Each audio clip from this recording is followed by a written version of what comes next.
Hello everyone, a very good morning everyone. Good morning, sir. Good morning everyone, good morning. Good morning, sir. Good morning, sir. Good morning, sir. Morning, sir. Good morning, sir. Good morning dear, good morning. Dear students, तो जो आप लोग अभी अपना response करेंगे वो ज्यादा आप अपना चैट बॉक्स को यूज करेंगे. Okay dear.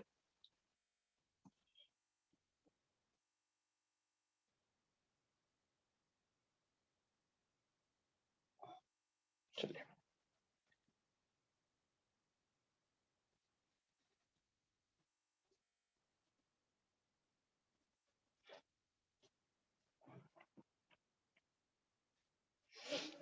ये स्टूडेंट्स, तो स्टार्ट करते हैं हम लोग.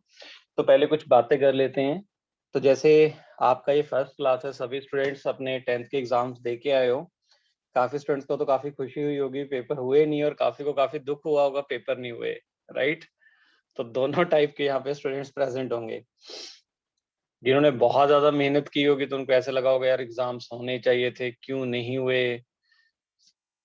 कंप्लीट ईयर हम लोग इतनी सारी मेहनत करते रहे और लास्ट में जाके ये हो गया. चलो, ये भी अच्छी बात है भी. अगर एग्जाम्स और ज्यादा डिले हो जाते हमारे, तो हमारी ये जो फ्यूचर जो स्टडी है ये बहुत डिस्टर्ब हो जाती है.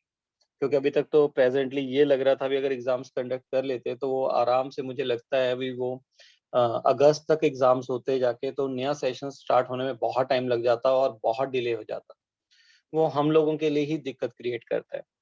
तो चलो, जो भी है, जो भी हो रहा है वो बहुत अच्छे के लिए हो रहा है.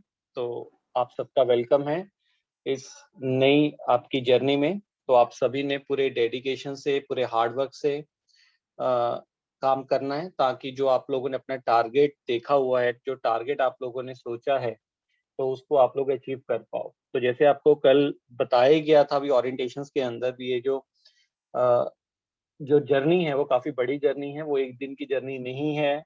तो ये एक लॉन्ग टर्म जर्नी है, 2 इयर्स जर्नी है. तो आपको 2 years regularly hard work, smart work, सबका कॉम्बिनेशन बिठा के, सब में सिंक्रोनाइजेशन करके ही आप लोग अपने टारगेट को अचीव कर सकते हो, और सभी ने करना भी है. ओके.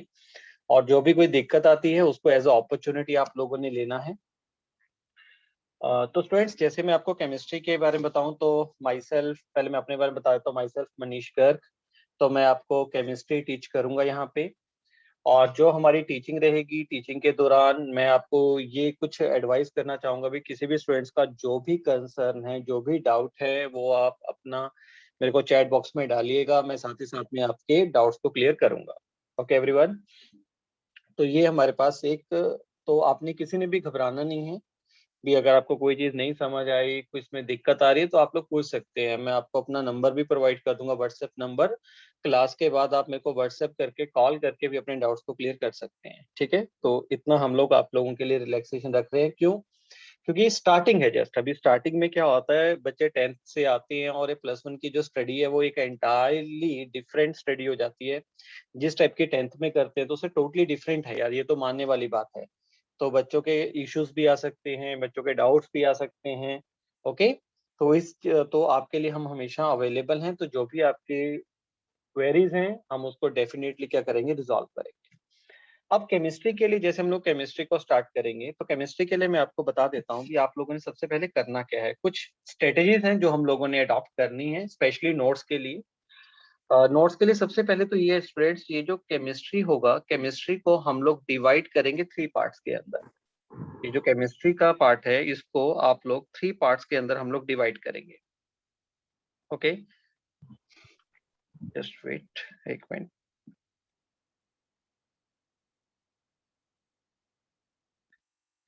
Okay dear. देखिए, अगर हम बात करते हैं केमिस्ट्री में, तो केमिस्ट्री को हम लोग 3 पार्ट में डिवाइड करते हैं. एक हमारे पास केमिस्ट्री होती है physical chemistry. Physical chemistry. Second है इनऑर्गेनिक केमिस्ट्री. इनऑर्गेनिक. और जो थर्ड पार्ट है केमिस्ट्री का, वो है ऑर्गेनिक केमिस्ट्री. राइट. तो ये केमिस्ट्री को हम लोग 3 पार्ट में डिवाइड करते हैं. अब जब आपकी स्टडी स्टार्ट होगी यहाँ पे, तो आपने एक चीज का ध्यान रखना है भी, आपने तीनों के लिए बेटा अलग अलग कॉपीज को लगाना है. ठीक है। फिजिकल केमिस्ट्री के लिए अलग लगाएंगे, इनऑर्गेनिक के लिए अलग लगाएंगे और ऑर्गेनिक के लिए अलग लगाएंगे। और प्लस 2 में हम यहीं से कंटिन्यू कर लेंगे। जैसे इनऑर्गेनिक की मैं बात करता हूँ तो प्लस 4 में जैसे हम लोगों ने इनऑर्गेनिक केमिस्ट्री के लिए एक सेपरेट कॉपी लगा ली, ठीक है। तब जब प्लस 2 क्लास आएगी तो उसी कॉपी से आगे भी कंटिन्यू कर सकते हैं। अब उसमें रीजन क्या होता है, देखिए एक्चुअली क्या होता है, हर चैप्टर दूसरे चैप्टर से रिलेट करता है। अब जब इनऑर्गेनिक है, अब ऐसा नहीं होगा inorganic, no doubt inorganic organic से भी रिलेट करेगी, फिजिकल से भी रिलेट करेगी, बट इनऑर्गेनिक इनऑर्गेनिक से बहुत ज्यादा रिलेट करेगी।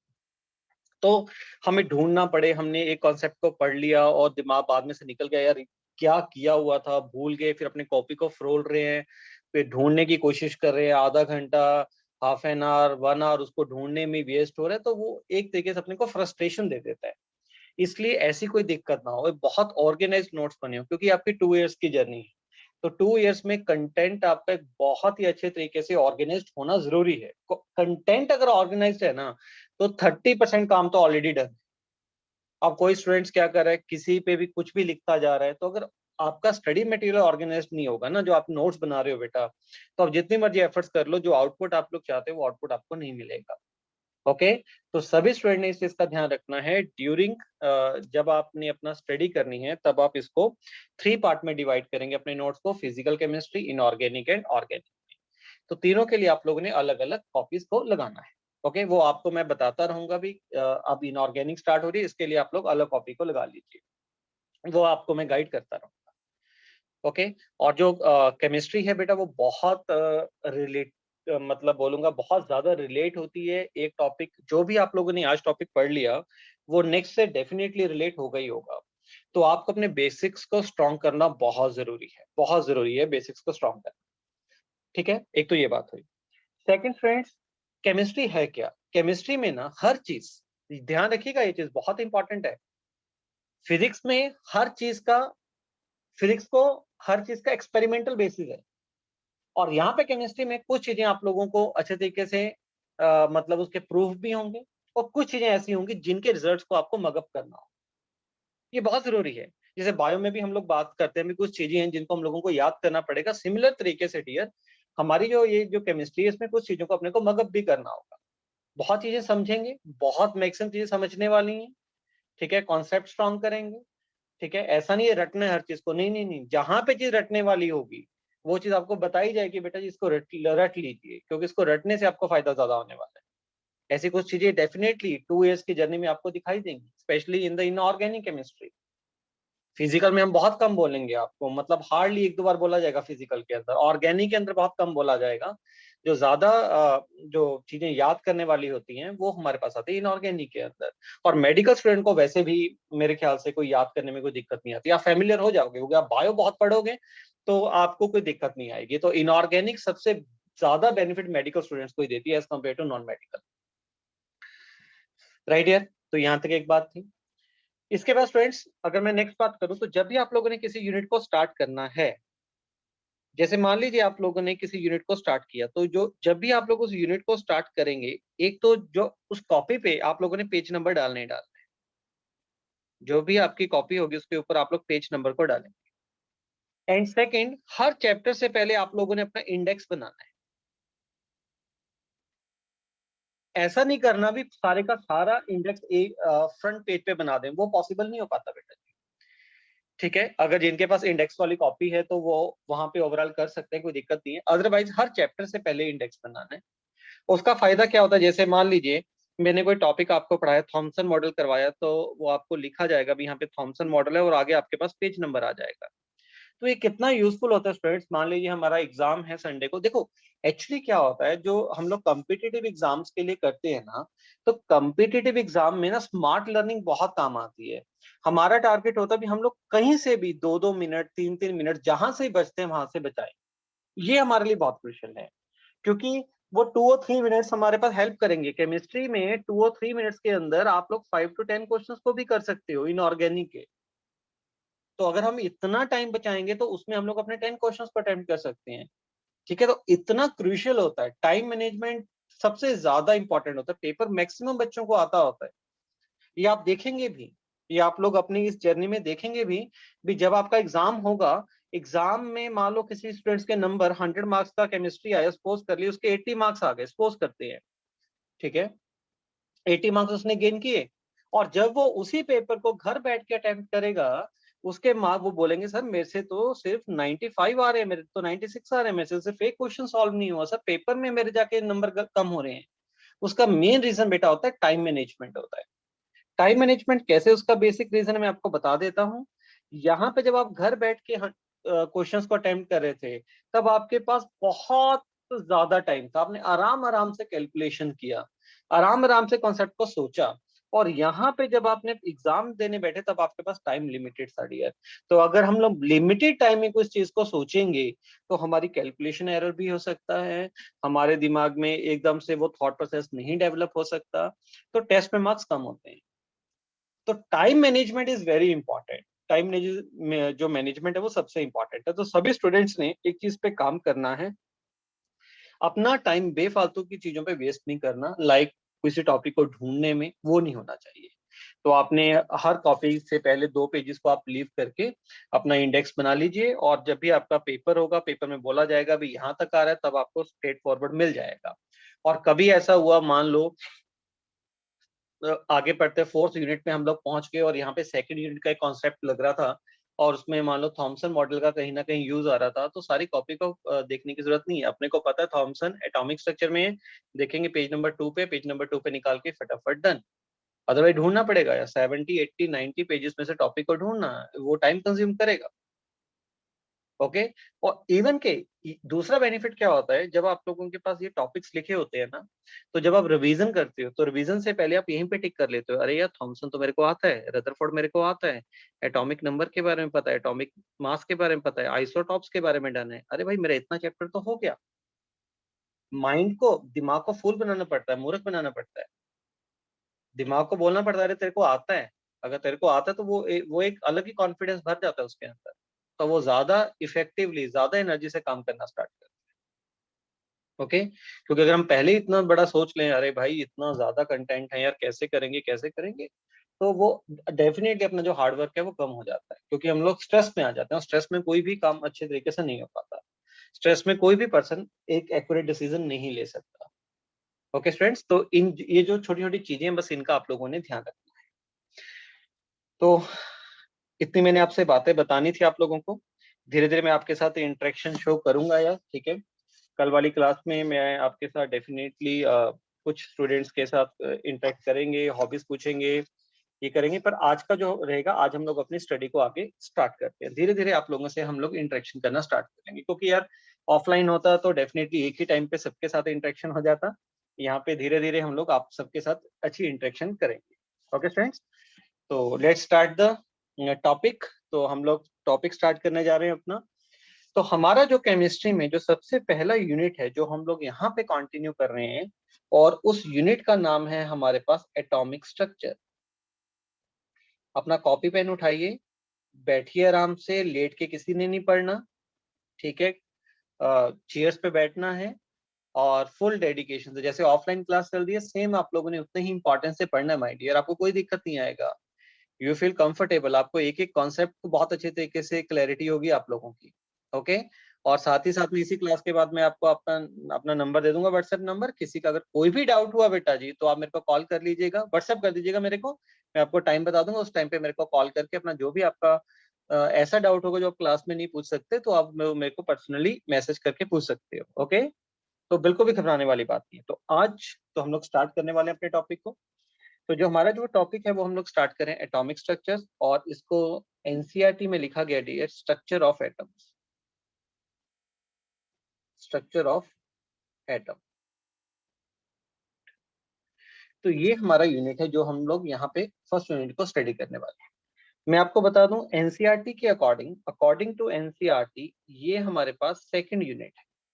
अकॉर्डिंग टू एनसीईआरटी ये सेकंड यूनिट है। तो जिन स्टूडेंट्स के पास एनसीईआरटी की बुक होगी तो ये सेकंड यूनिट है। जो पहला यूनिट है वो है मोल कॉन्सेप्ट, और सेकंड यूनिट है एटॉमिक स्ट्रक्चर।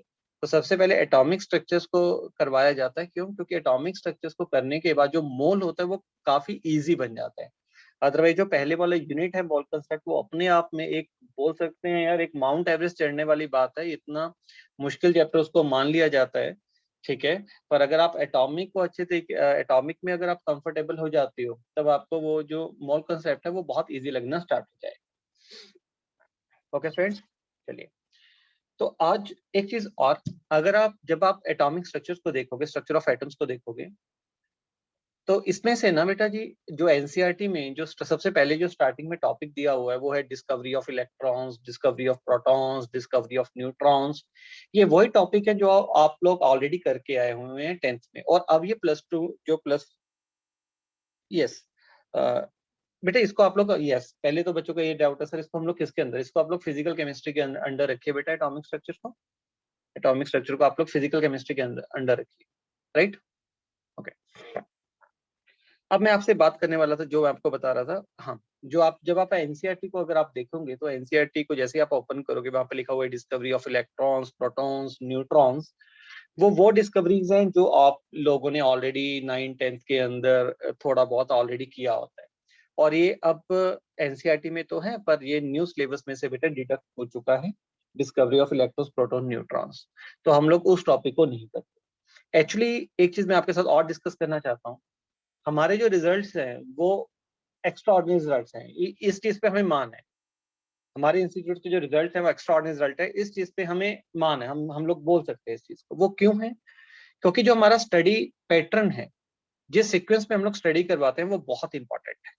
अब जैसे मैं एटॉमिक स्ट्रक्चर्स की बात करता हूँ, एटॉमिक स्ट्रक्चर यूनिट केमिस्ट्री में ही, और ये फिजिक्स में भी आता है, इसमें फिजिक्स के बहुत सारे कॉन्सेप्ट्स लगते हैं, इस यूनिट में फिजिक्स के बहुत सारे कॉन्सेप्ट्स लगते हैं, और वो कॉन्सेप्ट्स होते हैं जो +2 के एंड में जाकर आते हैं।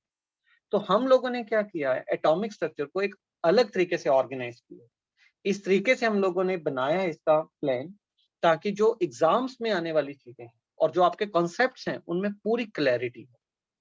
तो आप लोगों ने क्या करना है, स्पेशली फॉर एटॉमिक स्ट्रक्चर्स, जो सीक्वेंस को हम लोग अडॉप्ट करेंगे, जिस सीक्वेंस में हम लोग चीजें आप लोगों को बताएंगे, आपने उसी सीक्वेंस में करना, वो आप लोगों के लिए यूजफुल है। ठीक है फ्रेंड्स, क्योंकि इस चैप्टर के अंदर बहुत चीजें ऐसी हैं जो बाद वाले चैप्टर्स के कॉन्सेप्ट में आती हैं, तो यहाँ पे समझना बहुत मुश्किल हो जाता है। इसलिए हम लोग जिस तरीके से आपको एटॉमिक स्ट्रक्चर्स करवाएंगे उसी सीक्वेंस को आप लोगों ने स्ट्रिक्टली फॉलो करना है, राइट डियर। तो स्टार्ट करते हैं आज हम अपने फर्स्ट यूनिट को, और यूनिट का नाम है एटॉमिक स्ट्रक्चर, और इसको एनसीईआरटी में लिखा गया स्ट्रक्चर ऑफ एटम्स। चलिए रेडी हैं सभी, फटाफट रिप्लाई करिए मेरे को, यस और नो, करें स्टार्ट। चैट बॉक्स में आप लोगों ने रिप्लाई करना है यार, एनर्जेटिकली पढ़ना है, रिप्लाई करना है आप लोगों ने, मैक्सिमम स्टूडेंट्स ने। ठीक है, जितना आप रिप्लाई करेंगे ठीक उतना इंटरेक्शन ज्यादा होगा और उतना पढ़ने में डियर मजा ज्यादा आएगा। ओके, ऐसे पैसिव से लर्निंग नहीं करनी हम लोगों ने। Okay students, let's start the topic. Okay let's start topic. तो सबसे पहले मैं आपको बता दूं आज का मेरा एजेंडा क्या होगा, 2 days एजेंडा। मैं आज आपको क्या करवाने वाला हूं, ठीक है, 2 days एजेंडा। आज हम लोग क्या करने वाले हैं, एक तो हम लोग बेटा बात करेंगे fundamental particles, fundamental particles of an atom, atoms के फंडामेंटल पार्टिकल्स के बारे में स्टडी करेंगे, जिसमें इलेक्ट्रॉन्स, प्रोटॉन्स, न्यूट्रॉन, इनका ब्रीफ सा आइडिया लेने वाले हैं। और सेकंड जो हमारा टॉपिक होगा, फर्स्ट टॉपिक तो हम लोग इसको कवर करेंगे, और सेकंड हम लोग करेंगे कुछ इंपॉर्टेंट टर्म्स हैं, कुछ इंपॉर्टेंट टर्म्स हमारे पास यूज होती हैं, उनको कंप्लीट करेंगे। तो ये हमारे पास आज का एजेंडा है। और आप लोगों ने स्टडी कैसे करनी है, आपने सिर्फ ये सोचना है सर ने जो पढ़ाया वो हमें समझ आना चाहिए, और उसमें अगर आपका कोई डाउट नहीं है तब आपके दिमाग में कोई कंफ्यूजन नहीं होनी चाहिए, राइट डियर। ओके, तो ये 2 चीजें हैं, ये 2 पार्ट हैं जिसको हमारा टारगेट है भी आज हम लोगों ने इसको कवर अप करना है। चलिए तो स्टार्ट करते हैं स्टूडेंट्स। तो सबसे पहले एटॉमिक स्ट्रक्चर्स में अगर हम लोग स्टार्ट करते हैं, सबसे पहले हमें एटम्स के बारे में पता होना चाहिए। तो एक एटम्स का सिंपल सा स्ट्रक्चर जो हम लोग ऑलरेडी स्टडी करते हैं, हम लोग ये बोलते हैं एटम्स के बारे में भी, एटम्स के जो सेंटर में क्या होता है, एक पॉजिटिव चार्ज पार्ट होता है, और एक बाहर एक सर्कुलर सा पाथ है जिसके अंदर हमारे पास इलेक्ट्रॉन्स क्या करते हैं, रिवॉल्व करते हैं। तो ये हमारे पास एक जनरल सी डायग्राम है एटम की। तो हम बोलते हैं भी इलेक्ट्रॉन्स के ये जो एटम है, एटम के बिल्कुल सेंटर में एक पॉजिटिव चार्ज पार्ट है, जिस पॉजिटिव चार्ज पार्ट को बोला जाता है न्यूक्लियस, और बाहर हमारे पास नेगेटिव चार्ज स्पीशीज रिवॉल्व करती है जिसको बोलते हैं इलेक्ट्रॉन, राइट। ये क्लियर हुआ यहाँ तक। अब अगर न्यूक्लियस में देखें तो न्यूक्लियस में हमारे पास दो फंडामेंटल पार्टिकल्स होते हैं न्यूक्लियस के अंदर। न्यूक्लियस के अंदर जो टू फंडामेंटल पार्टिकल हैं उनमें से एक फंडामेंटल पार्टिकल होता है प्रोटॉन्स, एंड जो सेकंड फंडामेंटल पार्टिकल है वो है neutron. One is proton and second one is neutron. अगर इन पे चार्ज की बात करें, जैसे इलेक्ट्रॉन्स है डियर, तो इलेक्ट्रॉन्स तो एक ऐसी स्पीशीज है जिसके ऊपर नेगेटिव चार्ज प्रेजेंट होता है। Electron is a negative charge species. और जो प्रोटॉन होता है, प्रोटॉन्स के ऊपर जो चार्ज होता है वो पॉजिटिव चार्ज होता है, और जो न्यूट्रॉन होता है वो न्यूट्रल है। Neutron is neutral in nature. तभी आप सोच के देखिए स्टूडेंट्स, तभी जो न्यूक्लियस होता है उसके ऊपर पॉजिटिव चार्ज आ रहा है। न्यूक्लियस के ऊपर पॉजिटिव क्यों आ रहा है? क्योंकि न्यूक्लियस में एक प्रोटॉन है, एक न्यूट्रॉन है। न्यूट्रॉन्स के ऊपर तो कोई चार्ज नहीं है, तो चार्ज तो सिर्फ प्रोटॉन्स के ऊपर है। तो इसका मतलब न्यूक्लियस के ऊपर जो पॉजिटिव चार्ज आ रहा है वो जस्ट किसकी वजह से है? प्रोटॉन्स की वजह से है। तो इसका मतलब क्या हुआ? इसका मतलब ये हुआ भी एटम्स में जितने प्रोटॉन्स होंगे, एटम्स में जितने प्रोटॉन्स होंगे उतना ही न्यूक्लियस के ऊपर चार्ज होगा यार। राइट एवरीवन, यहाँ तक बात क्लियर हुई सबको? तो एक सिंपल सी डायग्राम मैंने बताई भी, एटम्स को हम लोग ऐसे देखते हैं भी, एटम के सेंटर में एक पॉजिटिव चार्ज पार्ट होता है जिसको न्यूक्लियस बोलते हैं। न्यूक्लियस के अंदर हमारे पास दो स्पीशीज होती हैं, एक होता है प्रोटॉन, एक होता है neutron. Protons are positive charge और न्यूट्रॉन जो होता है वो न्यूट्रल होता है। और न्यूक्लियस के बाद हमारे पास नेगेटिव चार्ज स्पीशीज रिवॉल्व करती है जिसको हम लोग इलेक्ट्रॉन्स बोलते हैं। अब देखिए एक बहुत इंपॉर्टेंट बात बोलता हूँ, अगर मेरे पास एटम न्यूट्रल है, ठीक है, हमें पता भी कोई भी अगर हम लोग जनरली एटम्स लेते हैं एटम न्यूट्रल नेचर के होते हैं। अगर एटम न्यूट्रल है, अब एटम में तीन चीजें हैं देखिए, एक तो है नेगेटिव चार्ज है, एक पॉजिटिव चार्ज है और एक न्यूट्रल है। तो एटम्स के अंदर अगर एटम न्यूट्रल है तो एटम न्यूट्रल इस वजह से ही होगा ना, क्योंकि एटम्स के अंदर जितना पॉजिटिव होगा उतना ही नेगेटिव होगा। तो इसका मतलब माय डियर मैं ये बोल सकता हूँ भी अगर एटम न्यूट्रल है तो जो नंबर ऑफ इलेक्ट्रॉन्स होंगे वो इक्वल होंगे किसके? नंबर ऑफ प्रोटॉन्स के। ये स्टूडेंट्स सोच के देखिए, क्या ये बात एग्री करते हो आप लोग? इसको सोचना आगे सबको। अगर हमारे पास एटम न्यूट्रल है, देखिए एटम्स के अंदर चार स्पीशीज हैं, नेगेटिव चार्ज स्पीशीज भी है, पॉजिटिव चार्ज स्पीशीज भी है, फिर भी एटम न्यूट्रल है। तो उसका रीजन तो एक ही हो सकता है, क्या भी एटम्स के अंदर जितना नेगेटिव चार्ज स्पीशीज है उतनी ही पॉजिटिव चार्ज स्पीशीज है, जिसकी वजह से जो एटम्स बन रहा है वो ओवरऑल न्यूट्रल बन रहा है हमारे पास। राइट एवरीवन, चलिए यहाँ तक सबको क्लियर हुआ। अब आगे मूव करते हैं। अब यहाँ पे हम एटम्स के फंडामेंटल पार्टिकल्स की बात करते हैं। अगर हम एटम के फंडामेंटल पार्टिकल्स को देखें, फंडामेंटल पार्टिकल, ओके, तो एटम्स के थ्री फंडामेंटल पार्टिकल्स, एक एटम्स के थ्री फंडामेंटल पार्टिकल्स हैं। एक फर्स्ट जो फंडामेंटल पार्टिकल है उसका नेम है हमारे पास electron, electron. Second fundamental particle is proton, और थर्ड जो फंडामेंटल पार्टिकल है वो है हमारे पास neutron. Okay, three fundamental particles. अब इनके बारे में हम लोगों ने कुछ इंपॉर्टेंट इंफॉर्मेशन लेनी है ताकि हम लोग अपने एटॉमिक स्ट्रक्चर को कंफर्टेबल जोन में आ पाए। ठीक है, तो सबसे पहले तो इसकी डिस्कवरी के बारे में देख लेते हैं यार। अगर मैं इलेक्ट्रॉन्स की डिस्कवरी की बात करूं तो जिस इलेक्ट्रॉन्स को डिस्कवर किया था वो जे थॉमसन साइंटिस्ट थे हमारे पास। प्रोटॉन्स की जो डिस्कवरी की थी वो हमारे पास गोल्डस्टेन साइंटिस्ट थे, और जो न्यूट्रॉन था उसकी जो डिस्कवरी की थी वो चैडविक थे। ये थ्री डिफरेंट ये साइंटिस्ट हैं जिन्होंने डिस्कवरी की थी इलेक्ट्रॉन्स, प्रोटॉन एंड न्यूट्रॉन्स की। इसके बाद सेकंड पॉइंट आता है इनके ऊपर क्यू। क्यू का मतलब है चार्ज, क्यू या फिर ई। ई मतलब क्या रिप्रेजेंट करता है? इनके ऊपर चार्ज कितना होता है। अब हमने पढ़ना भी इलेक्ट्रॉन्स, प्रोटॉन, न्यूट्रॉन्स के ऊपर चार्ज कितना होगा। आपको ये पता है जो इलेक्ट्रॉन्स है वो नेगेटिव चार्ज होता है। अगर नेगेटिव चार्ज है तो कितना उसका मैग्नीट्यूड है, कितना नेगेटिव चार्ज है? तो चार्ज का यूनिट होता है बेटा कूलम। तो हम लोग क्या करते हैं, चार्ज को कूलम में मेजर करेंगे। तो अगर हम लोग इलेक्ट्रॉन्स के ऊपर चार्ज निकालते हैं तो 1 इलेक्ट्रॉन्स के ऊपर जो चार्ज आता है वो 1.6 इंटू 10⁻⁻19 कूलम। और इसके आगे मैं नेगेटिव साइन लगाऊंगा। नेगेटिव क्या इंडिकेट कर रहा है? भी नेगेटिव चार्ज इतना है 1.6 इंटू 10⁻⁻19। ये क्या रिप्रेजेंट करता है? ये मैग्नीट्यूड है। आगे नेगेटिव क्या बता रहा है? भी नेगेटिव चार्ज का इतना मैग्नीट्यूड है। क्यों? क्योंकि electrons are negative charge. Okay, तो अगर प्रोटॉन्स के ऊपर चार्ज निकालते हैं डियर, तो जो प्रोटॉन्स के ऊपर चार्ज होता है स्टूडेंट्स, कितना चार्ज होता है बताइए? प्रोटॉन्स के ऊपर जो चार्ज होगा सेम जितना इलेक्ट्रॉन्स के ऊपर चार्ज होता है उतना ही चार्ज माय डियर प्रोटॉन्स के ऊपर होता है। फर्क ये है प्रोटॉन्स के ऊपर बस जो चार्ज होगा वो पॉजिटिव चार्ज होगा। मैग्नीट्यूड दोनों का सेम है, जितना इलेक्ट्रॉन्स चार्ज कैरी कर रहा है उतना ही चार्ज प्रोटॉन्स के ऊपर है। ओके, दोनों के ऊपर सेम जो मैग्नीट्यूड है चार्ज का वो सेम है। और न्यूट्रॉन का तो सबसे इजी है यार, न्यूट्रॉन के लिए तो अपने को मजा आ जाता है चार्ज पढ़ते हुए। क्यों? क्योंकि न्यूट्रॉन इज अ न्यूट्रल, तो न्यूट्रॉन के ऊपर जो चार्ज है वो जीरो है, is equal to zero. Okay, अब ये तो इनके चार्ज के बारे में बात हुई। अब मास के बारे में बात करते हैं। एमई, एमई मतलब मास ऑफ इलेक्ट्रॉन। एम किसको रिप्रेजेंट कर रहा है? मास को, मास ऑफ इलेक्ट्रॉन। अगर इलेक्ट्रॉन्स के मास को देखते हैं तो इलेक्ट्रॉन का जो मास होता है वो 9.1 इंटू 10⁻⁻31 kg इलेक्ट्रॉन्स का मास है। और इलेक्ट्रॉन्स के मास को मैं केजी में एक्सप्रेस कर रहा हूँ। अगर मैं इसको ग्राम में एक्सप्रेस करता हूँ तो ग्राम में करने के लिए अपने को क्या करना होगा? जो केजी होगा उसको 10⁻³ से मल्टीप्लाई करके यूनिट्स ग्राम में आ जाएगा, क्योंकि 1 kg इज इक्वल टू 1000 ग्राम। तो मैंने इसको 10⁻³ से मल्टीप्लाई कर दिया। तो अगर हम मास ऑफ इलेक्ट्रॉन्स को निकालते हैं तो इलेक्ट्रॉन्स का जो मास कैलकुलेट होगा वो 9.1 इंटू 10⁻⁻28 ग्राम। तो इसको आप लोग हाईलाइट कर लीजिएगा।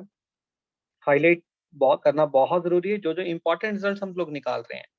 एक तो ये आ गया हमारे पास, जो इलेक्ट्रॉन्स का जो मास है वो आएगा 9.1 इंटू 10⁻⁻31 kg। ये केजी में आ गया हमारे पास। वेट,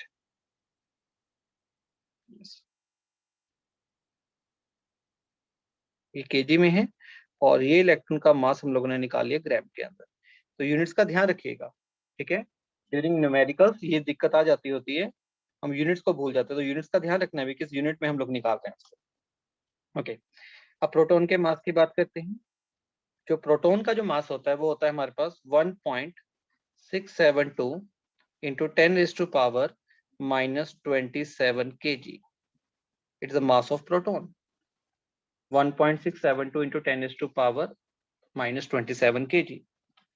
अगर इसको आप ग्राम में एक्सप्रेस करते हैं तो प्रोटॉन का मास कितना निकल के आएगा डियर? 1.672 इंटू 10⁻⁻24 ग्राम हो जाएगा अपने पास। 1000 से मल्टीप्लाई कर देंगे यार। ओके, 1000 से मल्टीप्लाई करेंगे तो 10⁻⁻24 ग्राम आ जाएगा।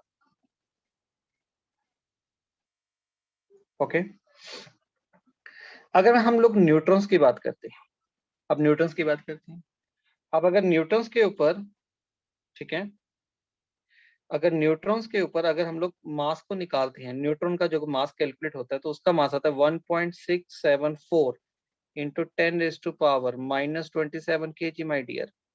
और ग्राम में कितना आ जाएगा? 1.674 इंटू 10⁻⁻24 ग्राम। 1.674 इंटू 10⁻⁻24 ग्राम। अब देखिए यहाँ पे एक बहुत इंपॉर्टेंट पॉइंट मिला आपको। क्या इंपॉर्टेंट पॉइंट है? अगर आप इसको ऑब्जर्व करेंगे, देखिए जो प्रोटॉन का जो मास होता है वो होता है 1.672 इंटू 10⁻⁻27 ग्राम। और अगर न्यूट्रॉन के मास की बात करते हैं तो न्यूट्रॉन का जो मास होता है वो होता है 1.674। प्रोटॉन का होता है 1.672, न्यूट्रॉन का मास है 1.674। तो यहाँ से क्या पता लगा? यहाँ से ये बोल सकते हैं भी जो मास ऑफ प्रोटॉन होगा वो अप्रोक्सीमेटली इक्वल होगा मास ऑफ न्यूट्रॉन के। प्रोटॉन का मास न्यूट्रॉन के मास के अप्रोक्सीमेटली इक्वल है, राइट? अगर मैं स्लाइटली सी बात करूं तो थोड़ा सा न्यूट्रॉन डेफिनेटली हैवी तो है, ठीक है? अप्रोक्सीमेटली तो सेम ही है ना, पर अगर अगर बहुत कम डिफरेंस है यार, 1.672 है और पावर भी सेम आ रही है, तो इसका मतलब कि प्रोटॉन का मास है वो न्यूट्रॉन के मास के अप्रोक्सीमेटली सेम है। बट अगर फिर भी कंपेयर करें तो हम लोग बोल सकते हैं न्यूट्रॉन स्लाइटली हैवियर है as compare to proton. Okay dear, तो ये था हमारे पास। तो हम लोगों ने इनके ऊपर इलेक्ट्रॉन्स को चार्ज देख लिया, हमने इनके ऊपर मास को कैलकुलेट कर लिया। ओके स्टूडेंट, यहाँ तक सब बच्चों को क्लियर हो चुका है। अब सबसे इंपॉर्टेंट प्रॉपर्टी जो हम लोगों ने कैलकुलेट करनी है वो होती है बेटा E by M. E by M calculate करेंगे। What is E by M? E by M is called specific charge ratio. इसको स्पेसिफिक चार्ज बोलते हैं, specific charge. What is E by M? E by M का मतलब है charge by mass. ई किसको represent करता है? चार्ज को। एम रिप्रेजेंट करता है बेटा मास को। ई बाय एम का मतलब है चार्ज बाय मास रेशो, और ये अपने कॉम्पिटिटिव एग्जाम्स के लिए बहुत इंपॉर्टेंट है। बहुत बार पूछा जाता है ई बाय एम से रिलेटेड क्वेश्चन। जब आप हमारा मॉड्यूल करेंगे तब आपको बहुत क्वेश्चन ई बाय एम से मिलेंगे। और ई बाय एम को कैलकुलेट करना तो बहुत ही ईजी है यार, कोई दिक्कत नहीं है। आपके पास थोड़ी स्पेस ज्यादा अवेलेबल है, मैं बता देता हूँ ई बाय एम कैसे कैलकुलेट करोगे। ई बाय एम में हम लोगों ने करना क्या है? चार्ज बाय मास रेशो को ही तो कैलकुलेट करना है। तो कैसे करेंगे? आप ऊपर क्या ले लो? इलेक्ट्रॉन्स का चार्ज ले लीजिए बेटा जी।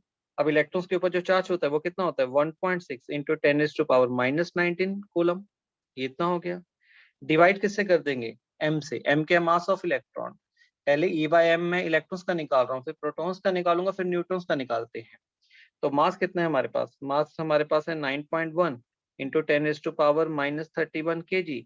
तो अगर हम लोग इसको सॉल्व करते हैं तो इलेक्ट्रॉन्स के जो ई बाय एम की वैल्यू जो निकल के आती है वो होती है 1.76 into 10⁻11 coulomb per kg। Units का ध्यान रखिएगा, a very very important value 1.76 into 10⁻11 coulomb per kg। Most important value जो कि बहुत ज्यादा काम आएगी हमारे इस चैप्टर में। ओके, तो याद रखना है ये ई बाय एम की वैल्यू आ गई इलेक्ट्रॉन्स के लिए। ऐसे ही हम लोग ई बाय एम की वैल्यू किसके लिए निकाल सकते हैं? प्रोटॉन्स के लिए निकाल सकते हैं। तो करना क्या होगा? ई बाय एम प्रोटॉन्स के लिए निकालने के लिए, ठीक है, ई बाय एम की वैल्यू कैलकुलेट करें फॉर प्रोटॉन्स। तो क्या करेंगे? प्रोटॉन्स के ऊपर चार्ज कैरी करिए। प्रोटॉन्स के ऊपर देखते हैं, प्रोटॉन्स के ऊपर जो चार्ज होगा वो कितना होगा? प्रोटॉन्स के ऊपर जो चार्ज होता है वो इलेक्ट्रॉन्स के चार्ज के इक्वल होता है, 1.6 इंटू 10⁻⁻19। और प्रोटॉन का मास कितना होता है? प्रोटॉन का मास है 1.672 इंटू 10⁻⁻27 माय डियर। तो इसको अगर हम लोग सॉल्व करेंगे तो इसको सॉल्व करके जो हमारे पास आंसर कैलकुलेट होगा वो आएगा 9.58 इंटू 10⁻7 कूलम पर केजी। तो ये हमारे पास ई बाय एम की वैल्यू कैलकुलेट हो गई। किसके लिए? प्रोटॉन्स के लिए। ओके, यहाँ तक बात क्लियर हुई? हाँ, एक चीज का ध्यान रखना, मुझे ऐसा लगता है काफी स्टूडेंट्स के दिमाग में, जैसे यही मुझे लग रहा था अभी, काफी बच्चों के दिमाग में ये डाउट आएगा सर ई बाय एम की वैल्यू इलेक्ट्रॉन्स के लिए नेगेटिव नहीं आएगी क्या? क्योंकि बच्चों को ऐसा होता है जो इलेक्ट्रॉन्स के ऊपर जो चार्ज है सर वो तो -1.6 इंटू 10⁻⁻19 है। यहाँ पे माय डियर हम लोग क्या कर रहे हैं? उनके मैग्नीट्यूड की बात कर रहे हैं। देखो चार्ज तो दो ही है बेटा, एक नेगेटिव चार्ज है, पॉजिटिव चार्ज है। चार्जेस तो टू ही है हमारे पास, टू से ज्यादा तो चार्ज नहीं हो सकते। अब ये माइनस का मतलब वो थोड़ा भी -1 -2 हम लोग ये थोड़ा बोलेंगे डियर।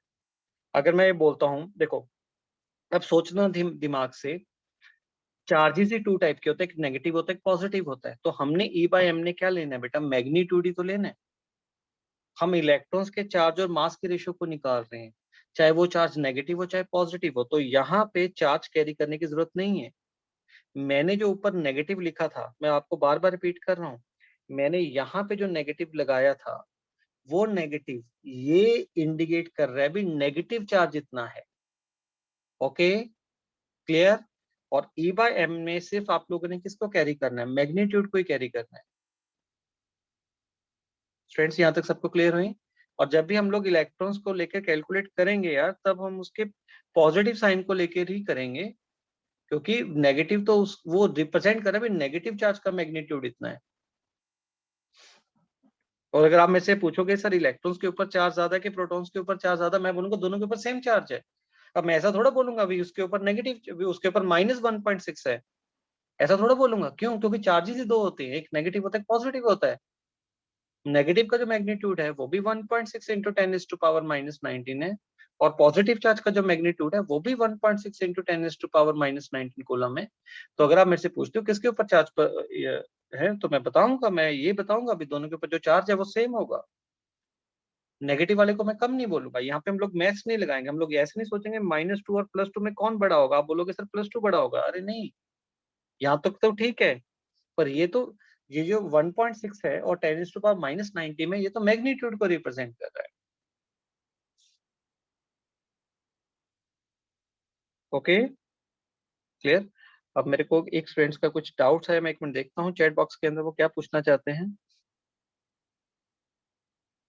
राइट, सुखमन बिल्कुल, जो ई है बेटा वो दोनों केसेस में चार्ज को रिप्रेजेंट कर रहा है। यहाँ पे डिफरेंस कुछ नहीं है बेटा जी। जिसका एक डाउट है सर ये फिर इन दोनों में डिफरेंस क्या हुआ, डिफरेंस कुछ नहीं है बेटा, मैं वही तो बात बोल रहा हूँ, जो इलेक्ट्रॉन्स है और प्रोटॉन्स हैं both carry same magnitude, electron और प्रोटॉन्स के ऊपर सेम मैग्नीट्यूड होता है चार्ज का, सिर्फ उनके ऊपर चार्ज ऑपोजिट होता है, एक के ऊपर नेगेटिव एक के ऊपर पॉजिटिव है, मैग्नीट्यूड वाइज दोनों चार्जेस बेटा क्या है, सेम है।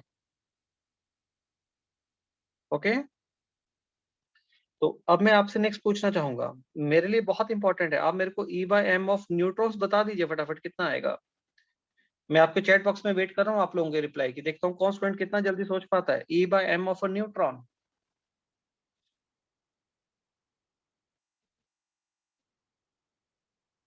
बहुत बढ़िया, शाबाश स्टूडेंट्स, बाकी स्टूडेंट्स पे रिप्लाई करिए थोड़ा स्पीड से। Yes students, very good very good. Rohan थोड़ा सा ध्यान से, आपने मेरे का डिजिट गलत डाल दिया शायद। मिष्टी बहुत अच्छा, रोहन बहुत अच्छा, वेरी गुड। यस रितिका बहुत अच्छा बेटा, बहुत बढ़िया, वेरी गुड। तो इसका जो ई बाई एम की वैल्यू आएगी students that will be zero. Zero क्यों आएगी, क्योंकि ई किसको रिप्रेजेंट करता है, ई चार्ज को रिप्रेजेंट करता है, और न्यूट्रॉन्स के ऊपर जो चार्ज होता है वो जीरो होता है। तो जीरो को अगर आप मास ऑफ न्यूट्रॉन से डिवाइड करोगे तो हमारे पास आंसर कितना आएगा डियर, हमारे पास आंसर जीरो आएगा। तो ई बाई एम की वैल्यू न्यूट्रॉन्स के लिए कितनी होगी, जीरो होगी हमारे पास, राइट। ओके, तो ये काफी इंपॉर्टेंट है, तो इसको हाईलाइट कर लीजिए, मैं भी एक बार हाईलाइट कर देता हूँ आप लोगों के लिए कि हम लोगों ने क्या कंप्लीट कर लिया। एक तो ई बाई एम का जो पार्ट होता है वो अपने आप में काफी इंपॉर्टेंट माना जाता है, कि जो हमारे पास ई बाई एम की वैल्यू है इलेक्ट्रॉन्स के लिए 1.76 इंटू 10⁻11 कूलम पर केजी है, प्रोटॉन्स के लिए ये जो वैल्यू आएगी वो 9.58 इंटू 10⁻7 कूलम पर एजी है, और और न्यूट्रॉन्स के लिए जो ई बाई एम की वैल्यू आएगी वो हमारे पास जीरो आएगी। क्यों, क्योंकि न्यूट्रॉन इज अ न्यूट्रल, अगर न्यूट्रल है तो उसके पास जो ई बाई एम की वैल्यू रहेगी वो जीरो रहेगी। तो आप क्या सभी एग्री करते हो, यहाँ पे सब बच्चों को क्लियर हो चुका है इलेक्ट्रॉन प्रोटॉन न्यूट्रॉन्स के बारे में। ओके, तो एक स्टूडेंट्स का डाउट है सर ये कैसे पता लगा ई बाई एम की वैल्यू न्यूट्रॉन्स के लिए जीरो आ रही है। देखिए बेटा जी, जो ई बाई एम होता है अब मैं इसको नेक्स्ट पेज पे आपके साथ डिस्कस करता हूँ। देखिए, अब जो ई बाई एम होता है न्यूट्रॉन्स के लिए, कुछ स्टूडेंट्स का डाउट है सर ये जीरो कैसे आए। मेरे को बहुत अच्छा लगा आप अपने डाउट्स पूछ रहे हैं। देखिए, अगर ई बाई एम की वैल्यू को लेके चलते हैं न्यूट्रॉन्स के लिए, तो न्यूट्रॉन्स के लिए ई कितना होता है बेटा, जीरो होता है। न्यूट्रॉन्स के ऊपर कोई चार्ज नहीं होता, neutron is neutral in nature, तो चार्ज जीरो है। मास उसका 1.674 इंटू 10⁻⁻27 केजी है। तो अगर जीरो को किसी भी वैल्यू से डिवाइड करोगे तो आंसर क्या बनेगा, जीरो ही बनेगा आपके पास। तो इसका मतलब ये जो पार्टिकल है इसके ऊपर जो चार्ज होगा ई बाई एम की वैल्यू होगी न्यूट्रॉन्स के लिए वो जीरो। जिसका डाउट था उसका डाउट क्लियर हो गया जी। यस और नो में फटाफट रिप्लाई कर दीजिए मेरे को। यस, अब यहाँ पे एक न्यूमेरिकल्स की बात करते हैं, ठीक है। तो फंडामेंटल पार्टिकल्स अपने कंप्लीट हो गए, तो इतनी इंफॉर्मेशन हमें इलेक्ट्रॉन्स प्रोटॉन न्यूट्रॉन्स के बारे में होनी चाहिए। अब हम एक न्यूमेरिकल्स की बात करें, और न्यूमेरिकल्स ये क्या है, प्रीवियस ईयर क्वेश्चन है, ये प्रीवियस ईयर है जो नीट में पूछा जा चुका है अपने पास, प्रीवियस ईयर नीट का क्वेश्चन है। वो हमसे बोलते हैं प्रॉब्लम में क्या पूछते हैं, जो न्यूमेरिकल्स है वो क्या है,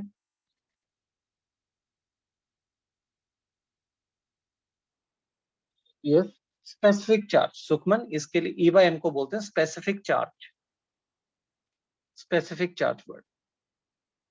ओके, देखिए, तो ये जो न्यूमेरिकल है, तो इस न्यूमेरिकल जो फर्स्ट न्यूमेरिकल उसमें क्या दिया हुआ, कहते हैं calculate calculate charge present on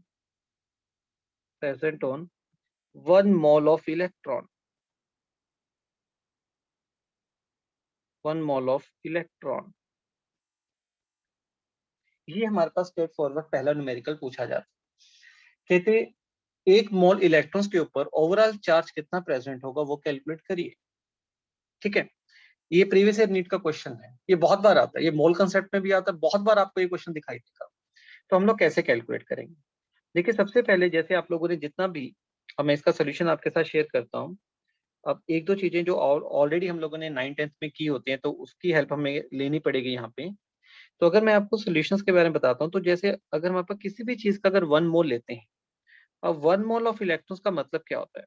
1 mole of electrons का मतलब हो गया 6.022 इंटू 10⁻23 इलेक्ट्रॉन्स, राइट? ये मतलब हुआ, क्योंकि 1 मोल किसको रिप्रेजेंट करता है? क्वांटिटी को रिप्रेजेंट करता है।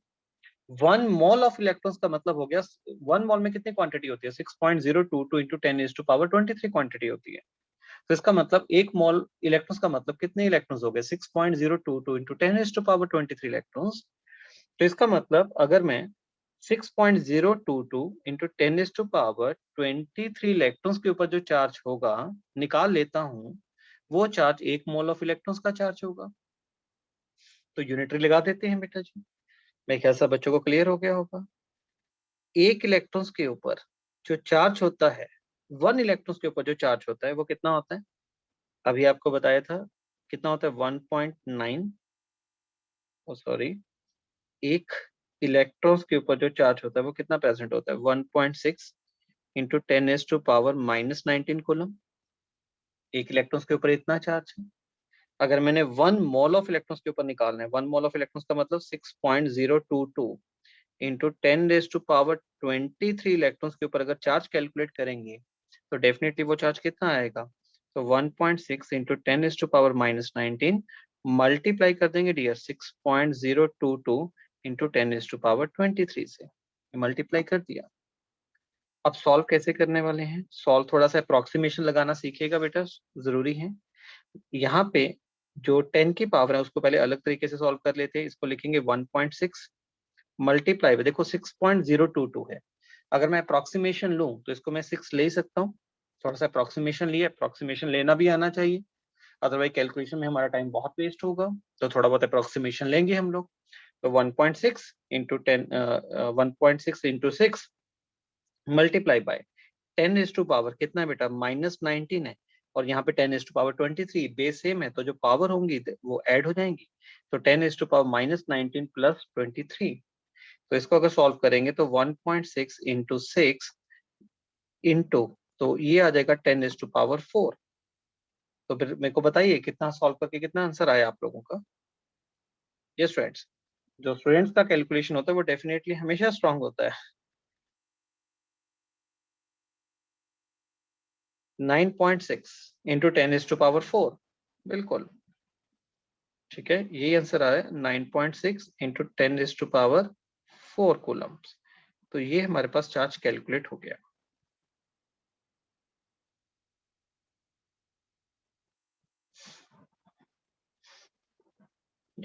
Nine 9.6 into 10⁻4 coulomb.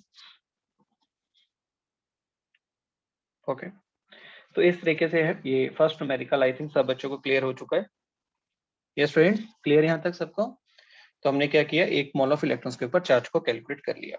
वो बहुत सिंपल है यार, ऐसा नहीं है भाई आज पहला लेक्चर है तो वो चीजें इजी है, नहीं, बस सारी स्टडी ही ऐसी है, बस जो लेक्चर चल रहा है वो समझ आना चाहिए, दैट्स ऑल।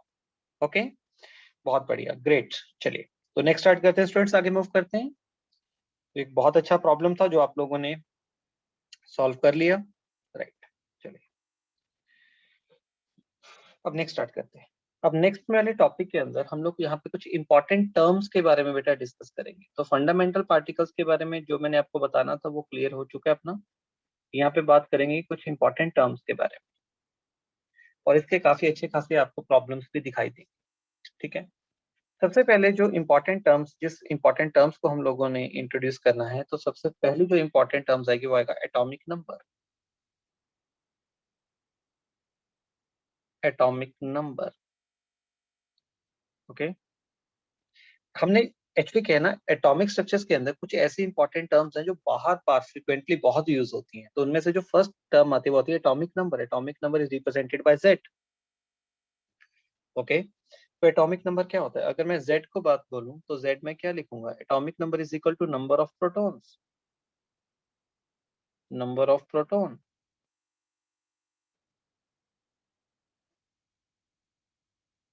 तो जितने एटम्स के अंदर प्रोटॉन्स होंगे उतना ही एटॉमिक नंबर होगा।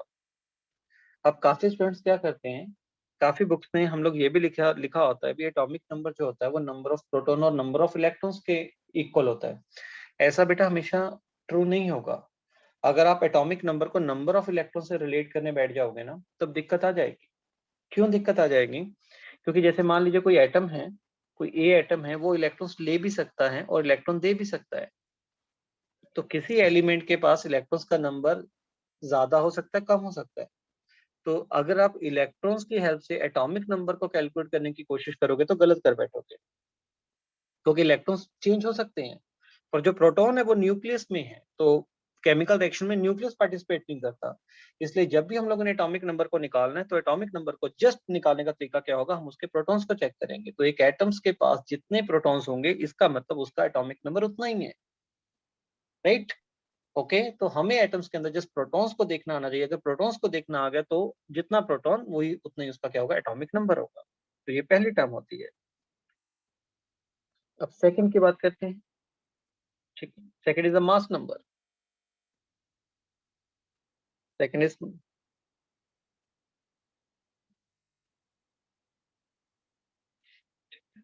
Mass number.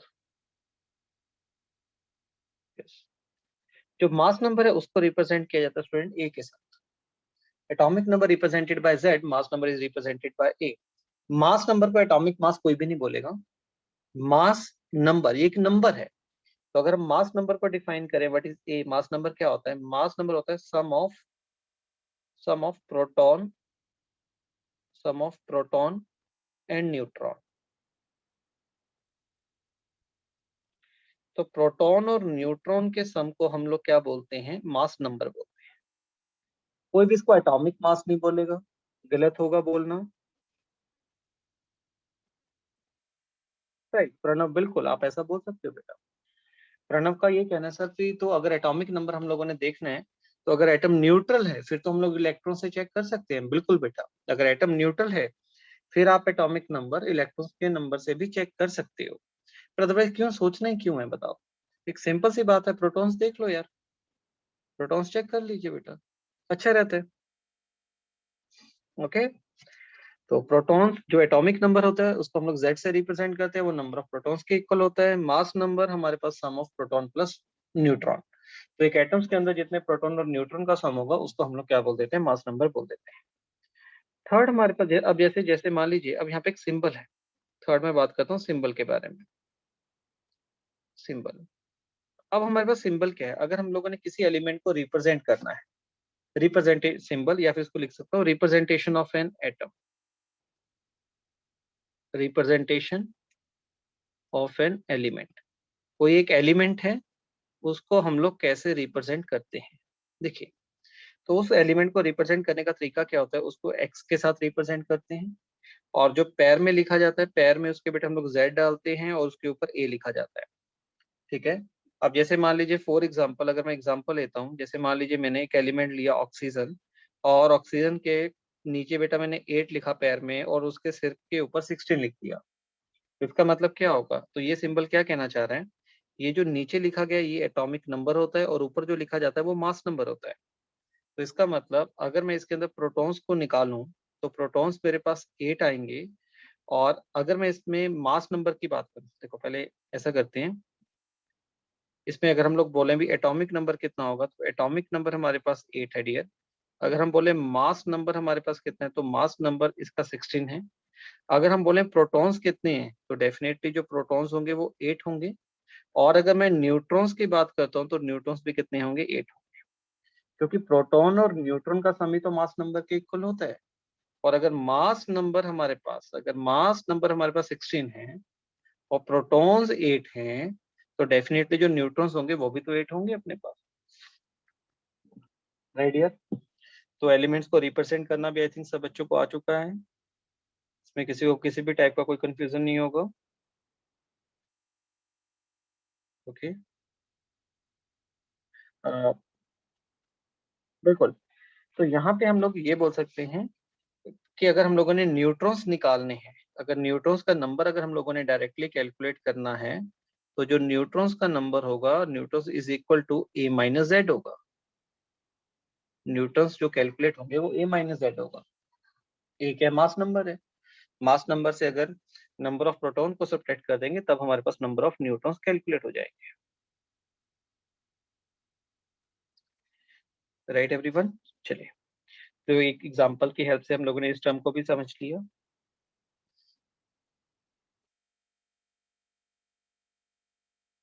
देखिए एक स्टूडेंट ने पूछा है, कहते सर सोडियम का, जैसे उन्होंने एग्जांपल में से पूछा, कहते सर सोडियम है, एक एग्जांपल और ले लीजिए। यहाँ पे सोडियम है, सोडियम का एटॉमिक नंबर है यहाँ पे 11, यहाँ पे 23 लिखा गया। इसका मतलब इसका जो एटॉमिक नंबर है वो 11 है, इसका मास नंबर कितना है 23 है। A माइनस जेड अगर मैं करूंगा तो नंबर ऑफ न्यूट्रॉन्स कितने हैं 12। अब उसका ये डाउट आया सर ये कैसे पॉसिबल है, ये कैसे पॉसिबल है सर, ये 11 है तो और ये 23 है। अरे इसमें तो कोई कंफ्यूजन होनी नहीं चाहिए, ये कहीं पे भी नहीं लिखा गया भी जितने प्रोटॉन्स होते हैं उतने ही न्यूट्रॉन्स होते हैं। माय डियर ये तो कहीं पे भी नहीं है, जितने प्रोटॉन्स होंगे उतने ही इलेक्ट्रॉन्स हो सकते हैं न्यूट्रल में, उतने ही इलेक्ट्रॉन्स होंगे, न्यूट्रल स्पीशीज में बोल रहा हूँ। और प्रोटॉन और न्यूट्रल में तो कोई रिलेशन नहीं है यार। वो ऑक्सीजन वाला केस ऐसा था जिसमें 8 प्रोटॉन्स थे और 8 ही न्यूट्रॉन्स थे। और यहाँ पे क्या पता लग रहा है, सोडियम के अंदर क्या होता है 11 प्रोटॉन्स होते हैं और 12 न्यूट्रॉन्स होते हैं। ओके, तो ये दिमाग में नहीं रखना भी जो प्रोटॉन्स का नंबर होता है वो न्यूट्रॉन्स के नंबर के इक्वल होता है, ऐसा कहीं पे भी नहीं है। ध्यान रखिएगा इस चीज का। राइट एवरीवन, चलिए अब आगे सॉल्व करते हैं नेक्स्ट इंपॉर्टेंट टर्म्स। एक मिनट, एक दो स्टूडेंट्स का और डाउट आया है, वो है अंशुल, मैं एक बात डिस्कस करता हूँ आपके साथ। बेटा ये निश्चय it is not a formula, बेटा ये कोई फॉर्मूला नहीं है डियर, ये बस एक, ये तो सिंपल कैलकुलेशन है, इसको फॉर्मूला ना मान के चलिए। ओके,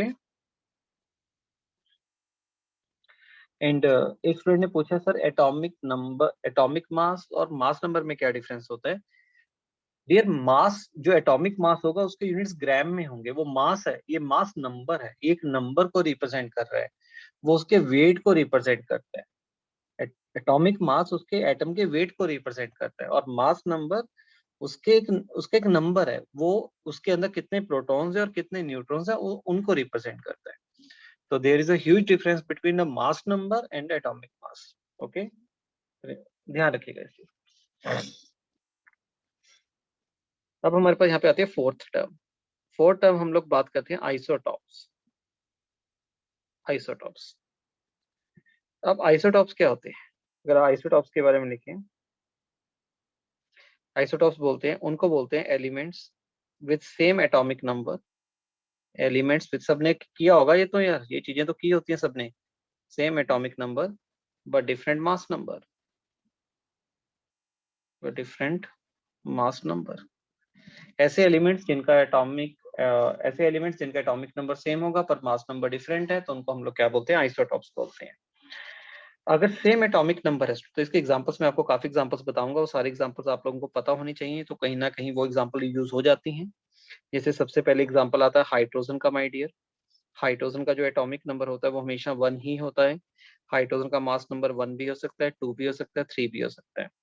इसको बोला जाता है प्रोटियम, ये प्रोटियम होते हैं।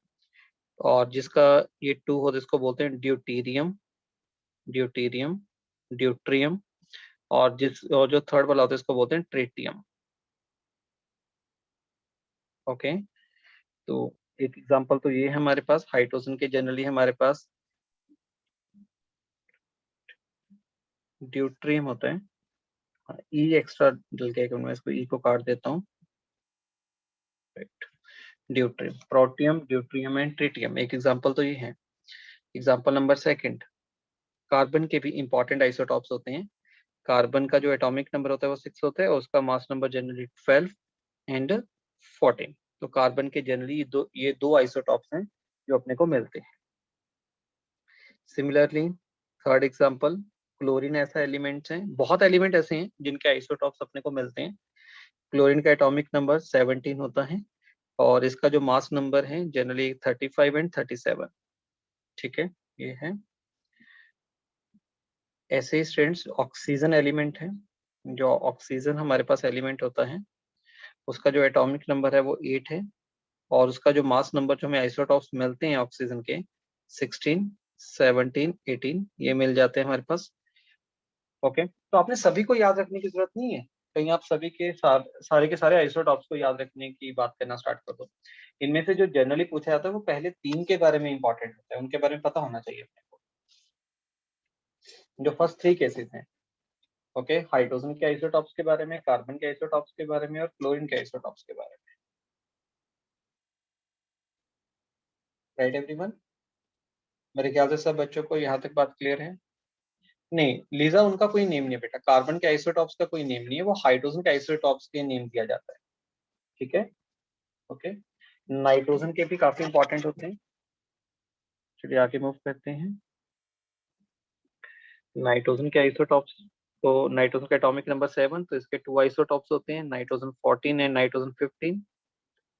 सिमिलरली यूरेनियम के भी काफी इंपॉर्टेंट होते हैं, क्योंकि वो आप लोअर क्लासेस में करके आते हो। इसका एटॉमिक नंबर 92 होता है, और इसके जो आइसोटॉप्स मिलते हैं वो 235, यूरेनियम 92 के साथ बेटा 238, okay, uranium with atomic number 92, 239। तो ये इंपॉर्टेंट, तो मैंने कुछ ऐसे एलिमेंट्स लिखे हैं जो अपने आप में काफी इंपॉर्टेंट है, ओके। चलिए, तो यहाँ पे क्वेश्चन है आप लोगों से, क्वेश्चन क्या है, calculate number of protons, comma neutron, number of protons, neutron and electrons,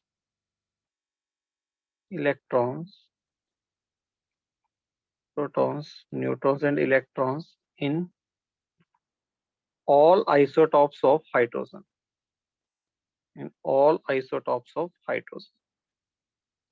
okay. कहते हैं हाइड्रोजन के जितने भी आइसोटॉप्स हैं, उन आइसोटॉप्स में आप उनमें कितने इलेक्ट्रॉन्स हैं, प्रोटॉन्स हैं, न्यूट्रॉन्स हैं, उनको कैलकुलेट करिए। तो बहुत ही सिंपल सा क्वेश्चन बन गया अपने पास यार। यहाँ पे H11 लिखा, यहाँ पे H12, यहाँ पे H13। तो चलिए सबसे पहले हम लोग बात करते हैं इनके प्रोटॉन्स के बारे में, ठीक है। नंबर ऑफ प्रोटॉन्स कितने होंगे, जितना एटॉमिक नंबर है, तो सभी के पास कितना एटॉमिक नंबर है, 1 एटॉमिक नंबर है, तो जितना एटॉमिक नंबर होगा उतने ही नंबर ऑफ प्रोटॉन्स होंगे, बिल्कुल सही है। फिर हम बात करेंगे इलेक्ट्रॉन्स की। क्या होता है इलेक्ट्रॉन्स का पता कैसे लगेगा, अगर एटम न्यूट्रल है फिर तो जो प्रोटॉन्स का नंबर होता है वो इलेक्ट्रॉन्स के नंबर के इक्वल होता है, जो प्रोटॉन्स होगा उनका नंबर इलेक्ट्रॉन्स के इक्वल होता है। अगर एटम न्यूट्रल है स्टूडेंट्स, तो इसका मतलब इलेक्ट्रॉन्स भी कितना होगा, 1 होगा, 1, सबके पास 1 इलेक्ट्रॉन्स। फर्क इसका पड़ेगा न्यूट्रॉन्स का, पहले वाले में न्यूट्रॉन्स कितने आएंगे, 0, सेकंड वाले में 1, फिर आएगा 2। और इसमें सबसे ज्यादा इंपॉर्टेंट इसके बारे में पूछा जाता है, इसके बारे में, ये बहुत इंपॉर्टेंट है, वेरी इंपॉर्टेंट, ठीक है। स्ट्रेट फॉरवर्ड ये पूछा जाता है भी ऐसा हाइड्रोजन का कौन सा आइसोटॉप है जिसके पास न्यूट्रॉन नहीं होता, तो हम लोग बोलेंगे प्रोटियम हाइड्रोजन का एक ऐसा आइसोटॉप है जिसके पास न्यूट्रॉन 0 होते हैं, ओके। बहुत सिंपल सा था, डन यहाँ तक। अगर टॉपिक इजी है तो बेटा उसका न्यूमेरिकल्स भी इजी होंगे यार, पर हाँ अच्छे न्यूमेरिकल्स भी बनेंगे, बहुत बहुत अच्छे न्यूमेरिकल्स बनने वाले हैं, ध्यान रखिएगा इसके। चलिए आगे मूव करते हैं, ये सब ने कर लिया होगा, ये students reply. Then next important term isobar, next important term पे मूव करते हैं। नेक्स्ट इंपॉर्टेंट टर्म आती है हमारे पास आइसोबार। चलिए आइसोबार्स, अब आइसोबार्स क्या होते हैं, तो बच्चों को ये क्लियर होता ही है, ठीक है। हम बोल देते हैं elements with different atomic number, elements with different atomic number, जिनके एटॉमिक नंबर डिफरेंट होंगे, बस मास नंबर सेम हो, बट सेम मास नंबर, तो इनको आइसोबार बोला जाता है। अब एग्जांपल देख लो यार इसके, बस एक एग्जांपल ही कर लेंगे हम लोग। जैसे मान लो मैंने एग्जांपल लिया, आर्गन है, आर्गन, पोटेशियम, कैल्शियम। अगर आर्गन्स को देखें तो आर्गन्स का जो एटॉमिक नंबर होता है वो 18 है, पोटेशियम का 19 और कैल्शियम का होता है 20। तो आर्गन के एक तो आइसोटॉप्स ऐसे हैं जिसका मास नंबर 40 है, यहाँ पे 40, यहाँ पे 40 लीजिए। तो ये जो मैंने एग्जांपल्स लिखी हैं इनका आपस में रिलेशन आइसोबार तो हो गए, क्यों, क्योंकि इनका एटॉमिक नंबर डिफरेंट है पर इनका मास नंबर सेम है, तो इनका आपस में रिलेशन क्या हो गया, आइसोबार, ओके क्लियर। अब नेक्स्ट बात करते हैं isotone, isobars. Next clear? Isotones. अब आइसोटोन्स क्या होते हैं? एलिमेंट्स टोन, टोन एन की साउंड आती है, यहाँ पे एन की साउंड आएगी आइसोटोन्स में। Elements with the same number of neutrons, elements with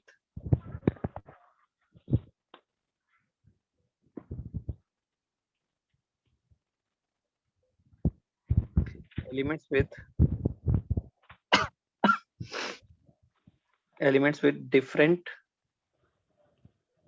atomic number, बस ऐसे लिख देते हैं, सिंपल सी बात है।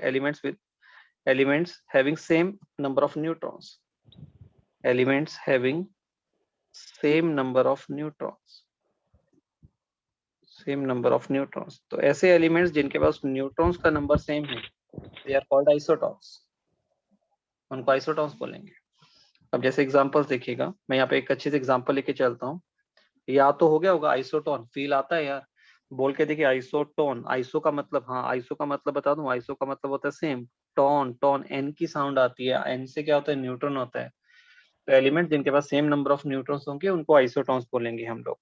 अब जैसे मैंने एग्जांपल लिया एक कार्बन का, एक ऑक्सीजन का, यहाँ पे मैंने रखा 6 और इसका मास नंबर मैंने ले लिया 14 और यहाँ पे रखा 8 और यहाँ पे 16। अब ये जो दोनों एलिमेंट है इनका आपस में रिलेशन क्या है? ये दोनों आपस में आइसोटोन्स हैं डियर। अब कैसे पता लगा आइसोटोन है? तो देखिए कैसे, इसके पास अगर मैं प्रोटॉन्स देखूं तो प्रोटॉन्स इसके पास 6 हैं और इसके पास अगर मैं न्यूट्रॉन्स निकालता हूं तो न्यूट्रॉन्स का नंबर कितना होगा? क्या बताया था? न्यूट्रॉन्स निकालने के लिए क्या करोगे? मास नंबर में से एटॉमिक नंबर को माइनस कर दोगे तो नंबर ऑफ न्यूट्रॉन्स कितने आ रहे हैं? 8 आ रही है। यहाँ पे प्रोटॉन्स कितने आ रहे हैं बेटा? 8 हैं और नंबर ऑफ न्यूट्रॉन्स भी कितने आ रहे हैं? 8 आ रहे हैं। तो ये दो डिफरेंट एलिमेंट्स हैं, two different elements having same number of neutrons, तो इनका आपस में रिलेशंस क्या हो गया? आइसोटोन्स हो गए। ठीक है, ओके। तो जैसे हम लोगों ने आइसोटॉप्स किया, एस आइसोबार, एंड ये हमारे पास क्या हो गया? आइसोटोन्स। चलिए आगे मूव करते हैं। आइसोटोन वाली टर्म भी हमारी कंप्लीट हो चुकी है, सब बच्चों को क्लियर हो चुके हैं? Okay, right. अब नेक्स्ट हमारे पास आता है iso electronic species. Iso electronic species. देखिए स्टूडेंट्स, ये आइसो इलेक्ट्रॉनिक स्पीशीज है, ये मोस्ट इंपॉर्टेंट है। मैं इसको बोल सकता हूँ भी ये वेरी वेरी इंपॉर्टेंट। कम से कम प्रीवियसली अगर हम बात करें, प्रीवियसली इसमें से 5 to 6 टाइम्स पेपर पूछा जा चुका है। 5 to 6 टाइम्स आइसो इलेक्ट्रॉनिक में से पूछा जा चुका है। तो बहुत पूछते हैं यार आइसो इलेक्ट्रॉनिक में से। तो what are iso electronics? Iso electronic, iso का मतलब क्या होता है? सेम, और इलेक्ट्रॉनिक का मतलब हो गया इलेक्ट्रॉन। इलेक्ट्रॉन, तो what are iso electronic? Amritpal ने पूछा। अमृतपाल बेटा ये ना न्यूक्लियर फिजिक्स होती है बेटा जी। अमृतपाल का डाउट था, कहता सर भी अगर न्यूट्रॉन्स के ऊपर कोई चार्ज नहीं होता, ठीक है, मैं अमृतपाल का डाउट क्लियर कर दूं। मेरे को काफी अच्छा लगता है जब ऐसा कोई बच्चा पूछता है। तो डियर ऐसा क्या होता है, उसका डाउट ये था भी सर न्यूट्रॉन्स के ऊपर कोई चार्ज नहीं होता, तो फिर न्यूट्रॉन्स का क्या लॉजिक है? न्यूट्रॉन्स क्यों प्रेजेंट है न्यूक्लियस के अंदर? बहुत इंपॉर्टेंट रोल होता है बेटा, उसको आप लोग न्यूक्लियर फिजिक्स के अंदर स्टडी करोगे। पर मैं एक हल्का सा आपको आइडिया दे देता हूँ। न्यूक्लियस में ना प्रोटॉन्स प्रेजेंट होते हैं जिनके ऊपर पॉजिटिव चार्ज होता है। अगर अकेले प्रोटॉन्स पड़े होते, बस ध्यान से सुन लीजिएगा, बाकी तो साला आप न्यूक्लियर फिजिक्स में पढ़ेंगे। अगर अकेले प्रोटॉन्स पड़े होते तो क्या होता? पॉजिटिव पॉजिटिव क्या करता? अट्रैक्ट करता कि रिपेल करता? तो रिपेल करता। तो आप अकेले पॉजिटिव को कैसे रख पाते उसके अंदर? बहुत ज्यादा रिपल्शन हो जाती, न्यूक्लियर बहुत ही अनस्टेबल बनता है। Okay, clear? तो एक सिंपल सा तरीका बता दिया, इसलिए न्यूट्रॉन्स का होना जरूरी है ताकि उनके बीच में न्यूट्रॉन्स आ जाए, उनके बीच में इंटरेक्शन कम हो जाए, जो रिपल्शन है वो कम हो जाए और न्यूक्लियस स्टेबल रहे। अदरवाइज इसका एग्जैक्ट रीजन आप लोग न्यूक्लियर फिजिक्स में पढ़ेंगे। ओके, अब हम बात करते हैं आइसो इलेक्ट्रॉनिक स्पीशीज के बारे में। तो हम लोग क्या लिखेंगे? आइसो इलेक्ट्रॉनिक क्या होगा? Species having same number of electrons, having same number of electrons. तो ऐसी स्पीशीज जिनके पास इलेक्ट्रॉन्स का नंबर सेम है उनको हम लोग आइसोइलेक्ट्रॉनिक स्पीशीज बोलते हैं। अब स्टूडेंट अगर इसके एग्जांपल्स लेते हैं, अगर हम लोग आइसोइलेक्ट्रॉनिक स्पीशीज की बात करें भी क्या होंगी, हम लोग एग्जांपल कैसे बना सकते हैं, आपको मैं ट्रिक सिखाता हूँ। पहले एक एग्जांपल लिखता हूँ, फिर आपको डायरेक्ट एग्जांपल सोचने का तरीका बताऊंगा, भी आप अपनी तरफ से भी एग्जांपल को कोड कर पाएंगे। जैसे मान लीजिए मैंने एग्जांपल ये लिखा N3 3 नेगेटिव, ऑक्सीजन के ऊपर 2 नेगेटिव एंड F नेगेटिव। अब ये तीनों आपस में आइसोइलेक्ट्रॉनिक है। ये आपस में आइसोइलेक्ट्रॉनिक कैसे हैं, अब उसके बारे में देखते हैं। ये जो नाइट्रोजन होता है, मैं इसको एक मिनट को वेट दोबारा लिख रहा हूँ, आप मत काटना, आपने सही लिखा हुआ है N3 negative, O2 negative, F negative, right. अब ये आपस में आइसोइलेक्ट्रॉनिक कैसे हैं वो मैं आपको बताता हूँ। अब देखिए अगर हम बात करते हैं यहाँ पे,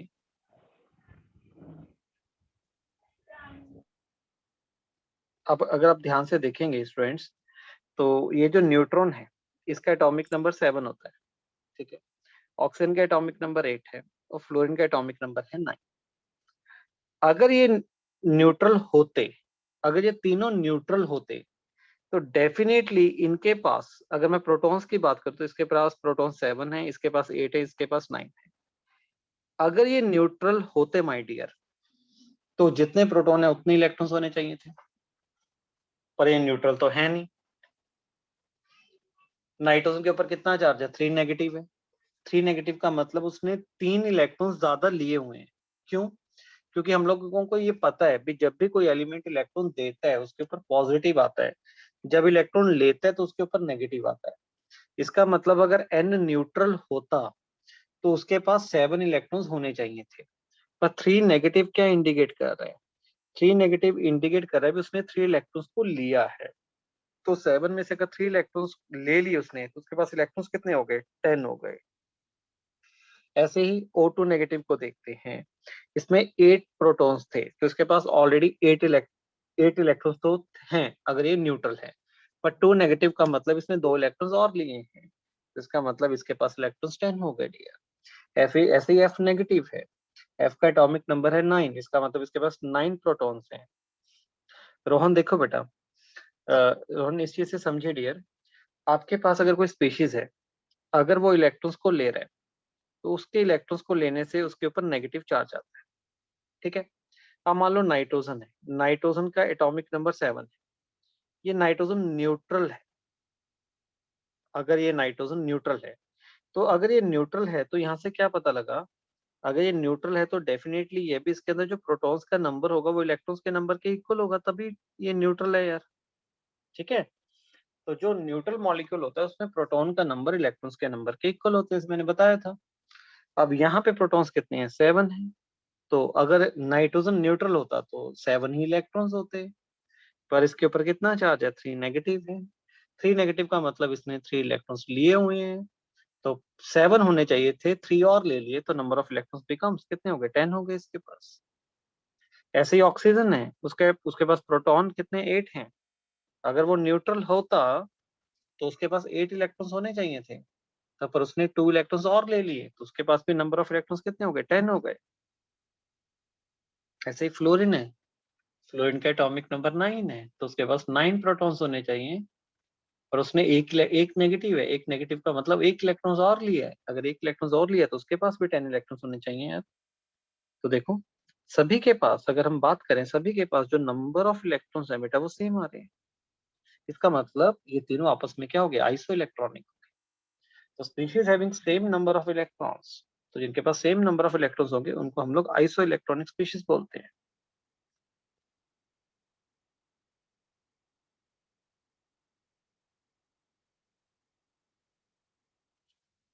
ओके, यहाँ तक सबको क्लियर होगा स्टूडेंट्स?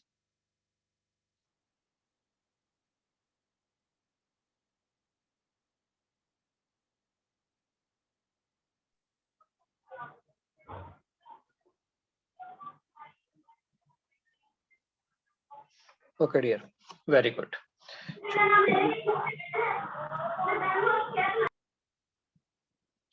बेटा अनम्यूट मत करिए क्योंकि आपकी तरफ से बैकग्राउंड से डिस्टरबेंस काफी है।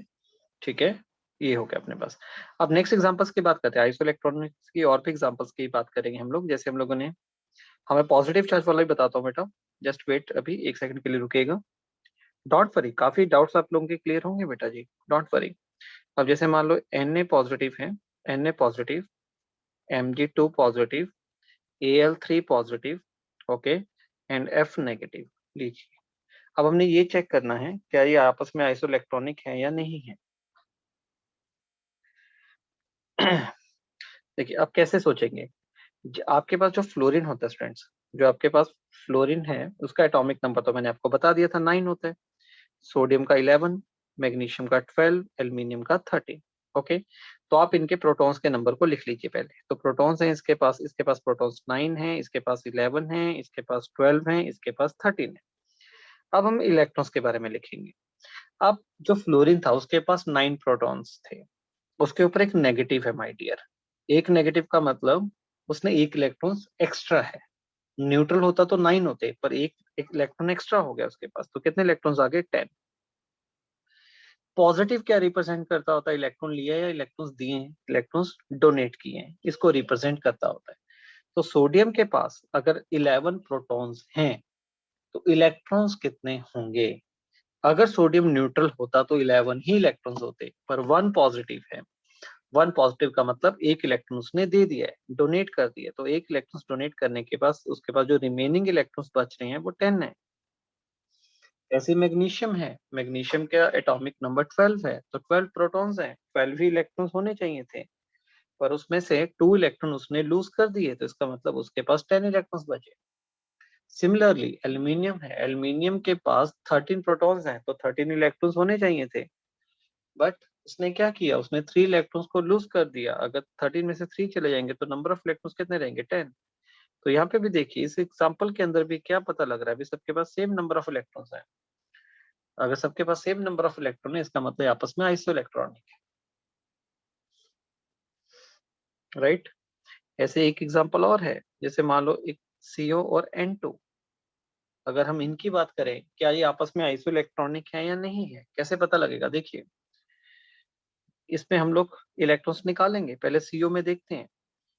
कार्बन में अगर मैं नंबर ऑफ इलेक्ट्रॉन्स निकालता हूँ तो कार्बन के पास इलेक्ट्रॉन्स कितने होते हैं? 6 होते हैं, और ऑक्सीजन के पास 8 होते हैं, क्योंकि कार्बन का एटॉमिक नंबर 6 है, ऑक्सीजन का एटॉमिक नंबर 8 है। तो इसका मतलब CO में जो टोटल नंबर ऑफ इलेक्ट्रॉन्स है माय डियर वो 14 है। यहाँ तक बात सबको समझ है बच्चों?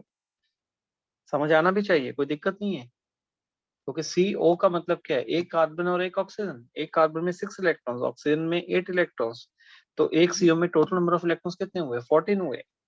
ऐसे ही अगर इसमें इलेक्ट्रॉन्स निकालते हो तो 2 नाइट्रोजन है, नाइट्रोजन में 7 होते हैं, दूसरे नाइट्रोजन में भी 7 होंगे, तो यहाँ पे भी नंबर ऑफ इलेक्ट्रॉन्स कितने हैं? 14 है। तो दोनों के पास सेम नंबर ऑफ इलेक्ट्रॉन्स है, तो ये भी हमारे पास आइसो इलेक्ट्रॉनिक स्पीशीज का एग्जांपल बना।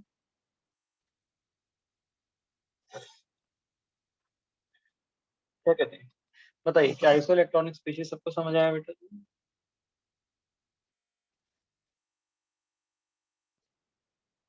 बिल्कुल। अब जैसे एक स्टूडेंट ने और पूछ लिया, अब यहाँ पे बच्चों के दिमाग में कहाँ पे डाउट आ रहा है, मैं एक एग्जांपल और लेके बताता हूँ। यहाँ पे मैं ना ऐड कर लीजिए आप लोग, यहाँ पे आप लोग नियॉन को भी ऐड कर लीजिए, फिर कंफ्यूजन दूर हो जाएगा आप लोगों का।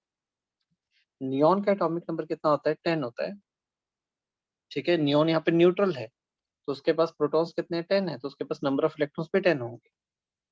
कुछ फर्क नहीं पड़ता डियर, बस स्पीशीज जिसके पास सेम नंबर ऑफ इलेक्ट्रॉन्स है उसको हम लोग आइसो इलेक्ट्रॉनिक बोल देंगे। ठीक है स्टूडेंट सबको?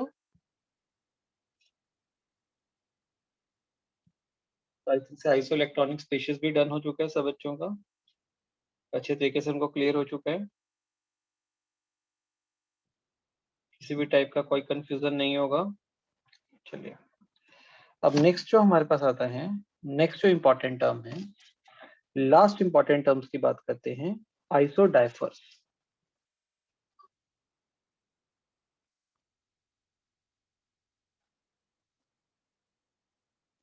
आइसोडाइफर्स,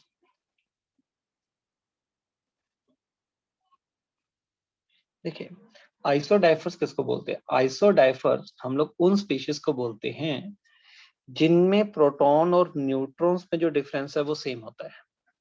ऐसे स्पीशीज जिनके प्रोटॉन और न्यूट्रॉन में डिफरेंस सेम है उनको हम लोग आइसोडाइफर्स बोलते हैं। तो what are isodiaphers? Species with same difference in species with same difference in number of protons and neutrons, number of protons and neutrons।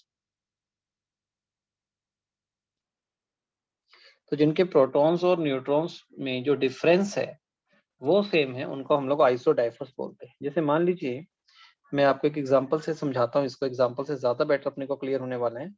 हम लोगों ने एग्जांपल लिया कार्बन का, एटॉमिक नंबर 6 मास नंबर 14 वाला, और यहाँ पे हम लोगों ने ले लिया फ्लोरीन जिसका एटॉमिक नंबर है 9 और मास नंबर है 20। मैंने फ्लोरीन का आइसोटॉप ले लिया, ठीक है। ये दोनों एलिमेंट है। अब आपने चेक करना है ये दोनों आपस में आइसोडाइफर्स हैं या नहीं है। तो हमारे पास क्राइटेरिया क्या होगा, आप देखिए इसमें। आप लोग सबसे पहले इसके अंदर प्रोटॉन्स को निकालिए। प्रोटॉन्स कितने हैं? 6 हैं। और न्यूट्रॉन्स कितने आएंगे इसके अंदर? न्यूट्रॉन्स का नंबर 8 आएगा, ठीक है। और यहाँ पे प्रोटॉन्स देखिए, प्रोटॉन्स कितने हैं? 9 है। और न्यूट्रॉन्स का जो नंबर आ रहा है, मैंने कुछ गलत किया शायद, नहीं सही है। यहाँ पे न्यूट्रॉन्स का नंबर आ रहा है 11। यहाँ तक बात क्लियर हुई? न्यूट्रॉन्स 11। अब डिफरेंस देखिए दोनों में, डिफरेंस देखना है। डिफरेंस कितने का? 2 का डिफरेंस है। यहाँ पे भी प्रोटॉन और न्यूट्रॉन्स में कितने का डिफरेंस है? 2 का डिफरेंस है। तो जिनमें प्रोटॉन्स और न्यूट्रॉन्स के बीच में डिफरेंस सेम होता है उनको हम लोग बोलते हैं आइसोडाइफर्स। ओके, क्लियर स्टूडेंट यहाँ तक सबको? तो मैं बताना चाहता हूँ species with the same difference in number of proton and neutrons are called isodiaphers. Okay, last, आज का last topic, last definition my dear, isosteres स्टर्स।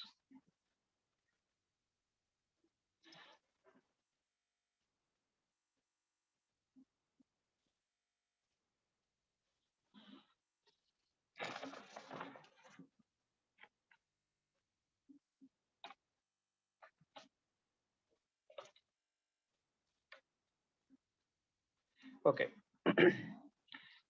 ये किसको बोलते हैं? ये वर्ड किनके लिए यूज करते हैं स्टर्स? ऐसे स्पीशीज जिनके पास सेम इलेक्ट्रॉन्स का नंबर भी सेम होगा और एटम का नंबर भी सेम होगा। तो लिखते हैं species having same number of electrons and atoms, तो ऐसे स्पीशीज जिनमें इलेक्ट्रॉन्स और एटम्स का नंबर सेम होगा ना यार, उनको आइसोस्टर्स बोलते हैं। और मैं आपको इसका एग्जांपल बता देता हूँ, एग्जांपल हम लोग ऑलरेडी कर चुके हैं। इसका एग्जांपल है CO and N2। What is CO? CO is called carbon monoxide. N2 nitrogen. कैसे सेम है देखिएगा, इनके पास एटम्स बताइए। एक मॉलिक्यूल के अंदर कितने एटम्स हैं बेटा? यहाँ पे एटम्स 2 हैं, एक कार्बन एटम है और एक ऑक्सीजन एटम है। और N2 मॉलिक्यूल में भी कितने एटम्स हैं बताइए? एटम्स कितने हैं? 2 हैं। दोनों के पास एटम्स का नंबर सेम है। बट अगर हम इलेक्ट्रॉन्स के नंबर की बात करें, अगर इलेक्ट्रॉन्स देखें तो मैंने पीछे कैलकुलेट करवाए, तो इसके पास कितने इलेक्ट्रॉन्स है? 14 है। और N2 के पास भी इलेक्ट्रॉन्स डियर 14 है। तो दोनों के पास क्या है? नंबर ऑफ एटम सेम है और नंबर ऑफ इलेक्ट्रॉन सेम। तो इसका मतलब दोनों में जो आपस में रिलेशन है वो आइसोस्टर्स बन गई। ये स्टूडेंट्स बताइए, यहाँ तक क्लियर हुआ सब बच्चों को? तो ये था हमारा आज का लेक्चर। थोड़ा सा आज का लेक्चर अपना थोड़ा सा रह गया, जिसके अंदर हम लोगों ने कुछ अच्छी अच्छी प्रॉब्लम्स करनी थी इसके रिलेटेड ही है। वो हम लोग कल वाले लेक्चर के अंदर हम लोग कंटिन्यू करेंगे। सब बच्चों को समझ आया अच्छे तरीके से? रेज योर हैंड जिन जिनको कॉन्सेप्ट क्लियर हो चुका है। ये हैंड रेज करना सभी ने, जिन जिनको कॉन्सेप्ट्स की क्लैरिटी है, जितना भी आप लोगों को करवाया गया है अच्छे तरीके से। क्योंकि हैंड रेज करना ही हमें एग्जैक्टली ये बताता है भी कितने स्टूडेंट्स ने कितना इफेक्टिवली लेक्चर को सुना है। अभी भी कुछ स्टूडेंट्स हैं?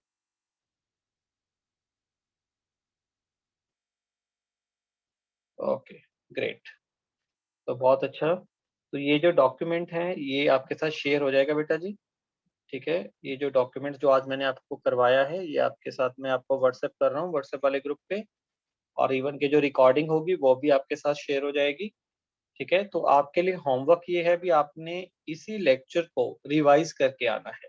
सॉल्विंग के लिए अभी कुछ नहीं है, सॉल्विंग आपको कल वाले लेक्चर के बाद मिलेगी। ठीक है, करने के लिए आज आपका काम है भी जितना आपको करवाया गया है इतना आप लोगों ने रिवाइज करके आना है, इसको पढ़ के आना है और कल अपने डाउट्स को डेफिनेटली पूछेगा। Okay dear. Yes friends. Okay students, तो ये था अपना आज का lecture. Okay Jessica, thank you बेटा, thank you very much. Okay students, तो मिलते हैं बेटा जी कल वाली क्लास में। ओके, मस्ती के साथ पढ़ेंगे और कल वाला लेक्चर तो और भी ज्यादा इफेक्टिव करने वाले हैं क्योंकि कल बड़े अच्छे अच्छे क्वेश्चंस को करेंगे, बहुत कुछ सीखने को होगा। Okay dear.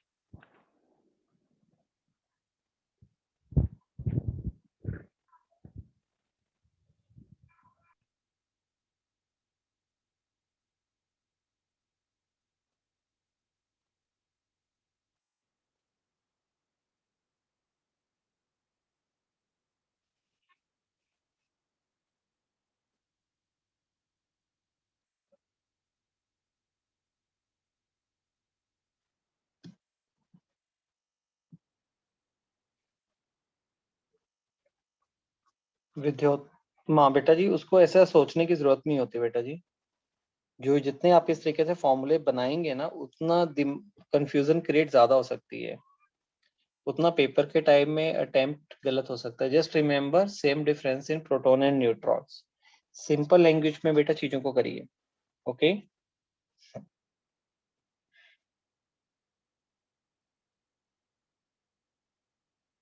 अनुराग, कल डिस्कस करते हैं बेटा इसको।